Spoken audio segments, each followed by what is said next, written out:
Dernier sujet que nous traitons aujourd'hui, c'est la DSN. La DSN, ça va être un sujet récurrent, c'est le moins qu'on puisse dire. On va encore en parler pendant plusieurs émissions. Pour commencer ce sujet, on va lancer un sondage. Là, avec vous, tout de suite, vous allez pouvoir cliquer pendant que nous parlons. Le sondage devrait s'afficher sur votre écran. Pour vous, il s'agit de répondre à la question toute simple. Est-ce que vous avez démarré votre DSN et si oui, combien de temps cela vous a pris? Si vous avez démarré votre DSN, combien de temps ça vous a pris? Et vous avez 2-3 choix à faire. Alors pendant que je m'entretiens avec mon invité, je vous invite donc à répondre à ce sondage et puis tout à la fin, on va essayer de récupérer les résultats. On va voir si ils sont significatifs. Voilà. Pour commencer, on va écouter une question d'un client. Je vous propose de la lancer. Bonjour, Bruno Le Maire, société Paintball 94. Je voudrais savoir combien de salariés en France sont concernés par la DSN. Voilà Antoine Hermé, à vous le... Bonjour. Voilà, il n'y a plus qu'à répondre. Merci Bruno pour cette question. Effectivement, la DSN concerne l'ensemble des salariés du secteur privé, c'est-à-dire 16 millions de salariés. Et sur ces 16 millions de salariés, il y a déjà 11 millions de salariés qui sont passés à la DSN. Alors pourquoi ? Parce que 2015 a représenté un tournant décisif dans le déploiement de la DSN. Si on reprend les chiffres du GIP-MDS, le groupement d'intérêt public qui est en fait l'organisme d'État qui gère le déploiement de la DSN, eh bien, il y avait 2000 entreprises début 2015 qui étaient passées à la DSN, 70 000 en octobre dernier, et aujourd'hui, on est à plus de 410 000 entreprises qui sont passées à la DSN. Alors, c'est un très bon score. Il faut noter aussi la forte montée en charge des experts comptables. Aujourd'hui, il y a 5 000 cabinets sur les 8 000 qui font de la paye, qui sont déjà passés en DSN. Et cela représente, on a à peu près 55% des entreprises qui font la DSN qui passent par un expert comptable. Voilà, donc c'est quand même déjà considérable. Alors, où est-ce qu'on en est? Là, on est fin mars.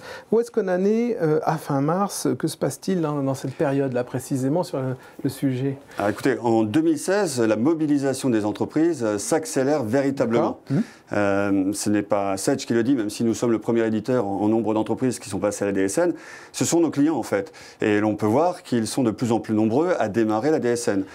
Très clairement, sur le graphique que vous voyez à l'écran en ce moment, on se rend compte qu'il y a plus du double de nouvelles entreprises qui ont démarré en février 2016 par rapport à décembre dernier. Donc il y a une très forte progression des DSN arrêt de travail. Il y a aussi une nette amélioration de la qualité des DSN fin de contrat de travail. Et en définitive, en termes de qualité de la donnée transmise, on note un taux de conformité supérieur à 92%, ce qui est très élevé. Quand même très important.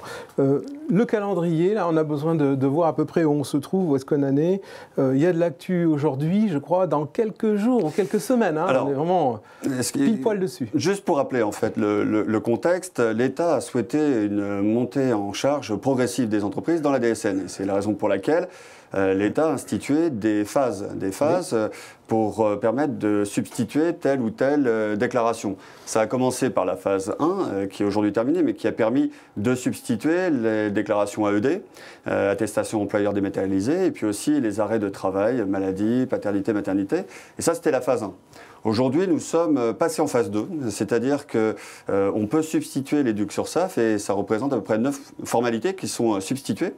Et puis, selon le cycle prévu par l'État, en septembre prochain s'ouvrira la phase 3 où on va pouvoir substituer les DUX prévoyance et retraite et remplacer en fait 24 formalités jusqu'au point d'orgue qui sera l'obligation généralisée au 1er janvier 2017.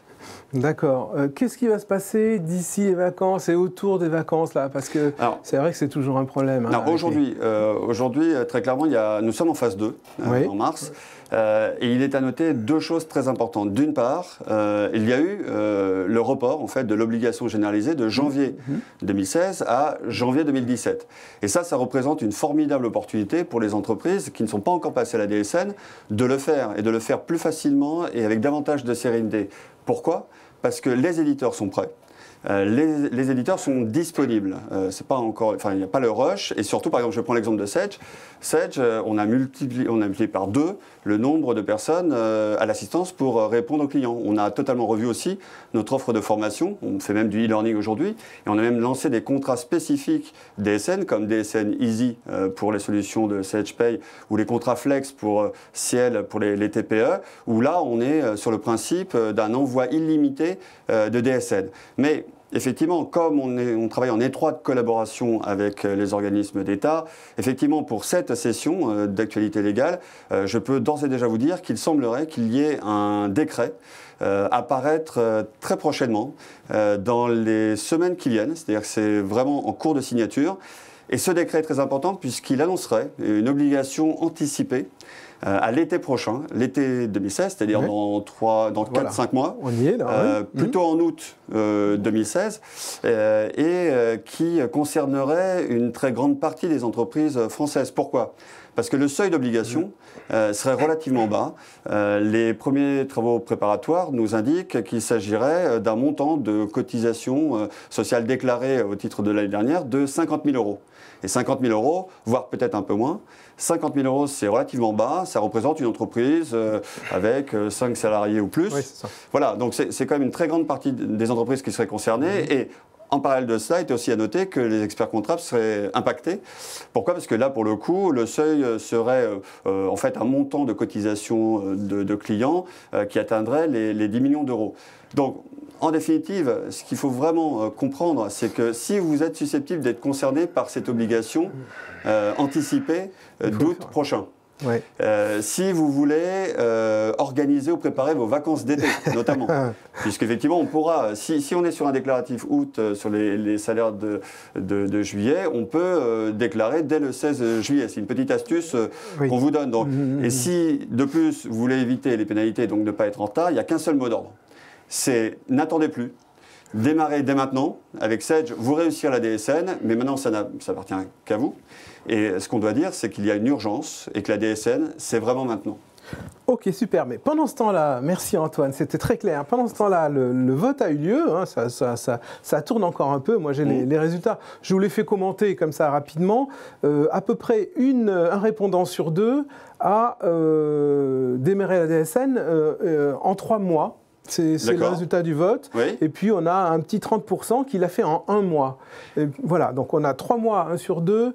Et 1 mois pour à peu près 30%. Alors, premier enseignement, c'est relativement rapide, c'est relativement court. Ça, c'est sûr. Et deuxième enseignement, on est toujours dans le timing, mais il ne faut pas tarder, justement, si on est concerné par l'obligation légale anticipée d'août prochain.